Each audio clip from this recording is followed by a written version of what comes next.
சிவனையும் முருகனையும் நம்பணும். இது முருகனுடைய யுகம். இந்த யுகம் நீங்க முருகனை சாதாரணமா இடப்பட முடியாது. சிவனை விட ஒரு மடங்கு உயர்த்தி என் அப்பன் கந்தன் முருகன் சுப்பிரமணியன். இவனை விட அவன் வீரியம் ஜாஸ்தி. அவன் நெருப்பிலேயே பிறந்தவன். அவன் அனாதிக்கும் அனாதி, ஆதி அந்தமில்லாத ஆறுமுக கடவுள் என் அப்பன் வேளன், குகன், சண்முகன், சடாட்சரன்.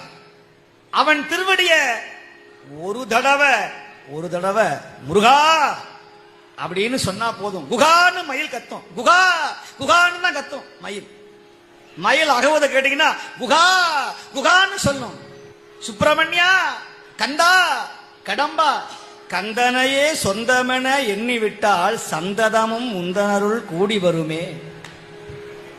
நீ யார சொந்தம் நினைக்கணுமா? கந்தன் என் சொந்தம் நினைக்கணும். கந்தப்பன் என் சொந்தப்பன்.